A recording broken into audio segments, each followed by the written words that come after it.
নমস্কাৰ all about Assam YouTube চেনেলটোলৈ আপোনালোক সকলোকে আমি স্বাগতম জনাইছোঁ।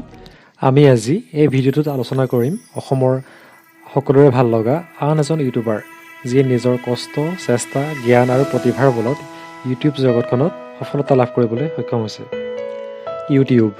ইউটিউব হৈছে এনেকুৱা এটা প্লেটফৰ্ম য'ত মানুহে নিজৰ প্ৰতিভা দেখুৱাব পাৰে আৰু এই প্ৰতিভা দেখুৱাই সফলতা লাভ কৰিব পাৰে। আৰু এনেকুৱা প্ৰতিভা কেৱল মাথো নিজৰ অথবা নিজৰ গাঁওখনৰ মাজতে সীমাবদ্ধ হৈ নাথাকে। ইয়াৰ বিপৰীতে বহু হাজাৰ হাজাৰ লাখ লাখ মানুহৰ মাজলৈও লৈ যাব পাৰে।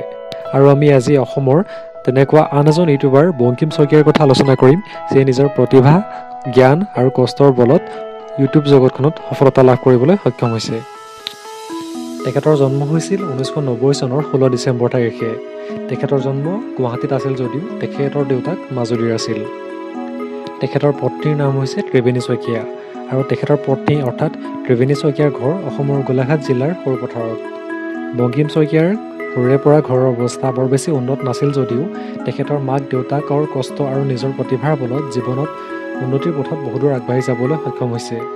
তেওঁ জীৱনত এনেকুৱা কিছুমান দিনো পাৰ কৰি আহিছে যি সময়ত তেওঁৰ পকেটত 10 টকা এটাও নাছিল, কিন্তু তথাপিও তেওঁ হাৰ মনা নাছিল। তেওঁ জেট এয়াৰৱেজৰ ইণ্টাৰভিউ দিলে আৰু তাত তেওঁৰ চিলেকশ্যন হ'ল।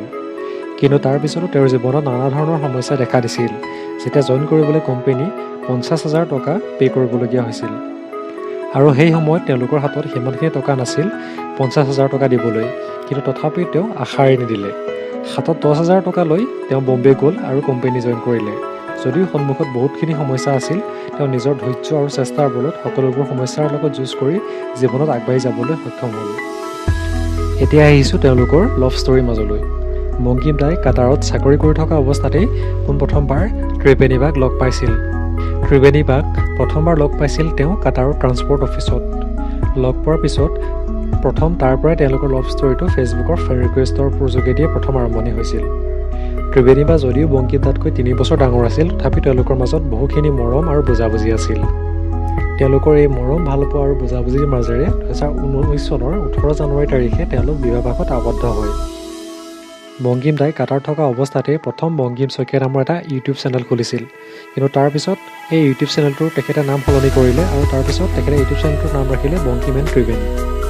তেখেতৰ এই ইউটিউব চেনেলটোত ভাৰতৰ বাহিৰৰ বিভিন্ন ঠাইৰ পৰিৱেশ আমাক ইতিমধ্যে দেখুৱাইছে আৰু তেখেতৰ জীৱনত নিজৰ অভিজ্ঞতাৰ পৰা শিকা বহুখিনি কথা আমাক ইতিমধ্যে তেখেতে কৈ আহিছে আৰু লগতে তেখেতৰ জীৱনৰ ধুনীয়া ধুনীয়া মুহূৰ্ত অতি সুন্দৰভাৱে আমাৰ আগত দেখুৱাইছে। তেখেত অসমৰ অন্য এজন ইউটিউবাৰ যি অতি কম সময়ৰ ভিতৰতে ইউটিউব জগতখনত সফলতা লাভ কৰিবলৈ সক্ষম হৈছে। কোনোবা এজন মহান ব্যক্তিয়ে কৈছিল যে তুমি জীৱনত যদি কিবা এটা বস্তু সঁচা অন্তৰৰ পৰা বিচাৰা, তেন্তে তোমাক সেই বস্তুটোৰ পৰা কোনেও বঞ্চিত কৰিব নোৱাৰে। আৰু আমি সদায় শুনি থকা কথাষাৰ যে যত্ন কৰিলেহে ৰত্ন পায়। আমি সকলোৱে কষ্ট কৰোঁ। We all work hard.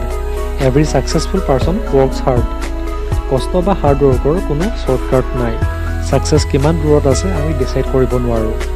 নাজানো আমাৰ গ'ল কিমান ওচৰত অথবা কিমান দূৰত, কিন্তু আমি কেতিয়াও হাৰ মানিব নালাগে আৰু সদায় আমি চেষ্টা কৰি যাব লাগে। মাথো ধৈৰ্য থাকিব লাগে আৰু কষ্ট কৰি যাব লাগে, বংকিম দাৰ নিচিনাকৈ। শেষত ভিডিঅ'টো ডক্টৰ কালামৰ কথাৰে সামৰোঁ। তেওঁ কয়, জীৱনত কঠিন সমস্যাবিলাক তোমাক ধ্বংস কৰিবলৈ নাহে, বৰং আহে তোমাৰ ভিতৰত সোমাই থকা অমৃত শক্তি আৰু সম্ভাৱনা অনুসন্ধান কৰিবলৈ। গতিকে বাধাসমূহক দেখাই দিয়া তুমিও কিমান কঠিন। আমাৰ আজি এই ভিডিঅ'টো ইমানেই। যদি আপোনালোকে এই ভিডিঅ'টো চাই ভাল পালে ভিডিঅ'টো লাইক কৰক, আমাৰ চেনেলটো ছাবস্ক্ৰাইব কৰক আৰু যিমান পাৰে এই ভিডিঅ'টো শ্বেয়াৰ কৰিবলৈ নাপাহৰিব।